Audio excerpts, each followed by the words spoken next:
Hey guys, WhatsApp. তোমরা কি অনেক পড়াশোনা করার পরও পরীক্ষায় আশানুরূপ নাম্বার পাও না? অনেক সময় এর কারণ পড়া কম নয়, বরং খাতায় উত্তর উপস্থাপনের পদ্ধতি।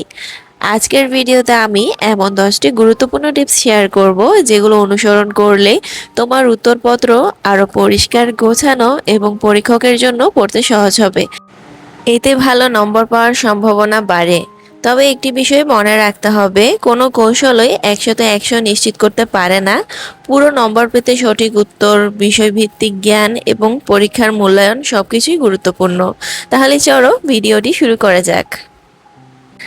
1. প্রশ্ন ভালোভাবে পড়তে হবে। অনেক শিক্ষার্থী তাড়াহুড়া করে প্রশ্নের অর্ধেকই পড়ে উত্তর লেখা শুরু করে। প্রথমে প্রশ্নটি মনোযোগ দিয়ে পড়ো এবং ঠিক কী চাওয়া হয়েছে সেটা বুঝে তারপর উত্তর লিখো। 2. সুন্দর ও পরিষ্কার হাতের লেখা। হাতের লেখা খুব সুন্দর না হলেও সমস্যা নেই, কিন্তু লেখা অবশ্যই পরিষ্কার ও সহজে পড়া যায় এমন হতে হবে। অগোছালো লেখা অনেক সময় ভালো উত্তরকেও দুর্বল দেখায়। 3. উত্তরের শুরুতে ছোট ভূমিকা দাও। যদি বর্ণনামূলক প্রশ্ন হয়, তাহলে 2-3 লাইনের একটি সংক্ষিপ্ত ভূমিকা লিখো। এতে উত্তরটি আরও পরিপূর্ণ মনে হবে। 4. গুরুত্বপূর্ণ শব্দ আন্ডারলাইন করো। সংজ্ঞা, সাল, সূত্র, গুরুত্বপূর্ণ শব্দ বা মূল পয়েন্ট আন্ডারলাইন করো।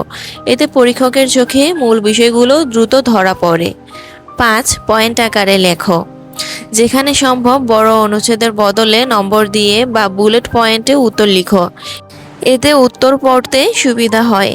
6. প্রয়োজন হলে চিত্র বা টেবিল ব্যবহার করো। বিজ্ঞান, ভূগোল বা জীববিজ্ঞানের মতো বিষয়গুলোতে সঠিক ও লেবেলযুক্ত চিত্র নম্বর বাড়াতে সাহায্য করতে পারে। 7. অপ্রয়োজনীয় কথা লিখবে না। অনেকে মনে করে বেশি লিখলে বেশি নাম্বার পাওয়া যায়। আসলে বিষয়ের বাইরে লেখা নয়, সঠিক ও প্রাসঙ্গিক তথ্য বেশি গুরুত্বপূর্ণ। 8. সময়ের সঠিক ব্যবহার করো। শুরুতে একটি প্রশ্নে অতিরিক্ত সময় ব্যয় করবে না। সব প্রশ্নের জন্য সময় ভাগ করে নাও, যাতে শেষে কোনো প্রশ্ন বাদ না পড়ে। 9. উত্তরপত্র পরিষ্কার রাখো। অতিরিক্ত কাটাকাটি এড়িয়ে চলো। যদি ভুল হয় একবার দাগ দিয়ে ঠিক করে লিখো। পরিষ্কার খাতা ভালো ধারণা তৈরি করে। 10. জমা দেওয়ার আগে রিভিশন করো।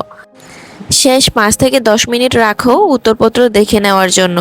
রোল নম্বর, প্রশ্ন নম্বর, বানান, সূত্র বা কোনো উত্তর বাদ পড়েছে কিনা সবকিছু একবার মিলিয়ে নাও। শেষে একটা কথাই বলবো, মনে রাখবে ভালো নম্বর শুধু বেশি পড়ার উপর নির্ভর করে না, তুমি যা জানো তা কত সুন্দরভাবে খাতায় উপস্থাপন করতে পারবে সেটিও খুব গুরুত্বপূর্ণ।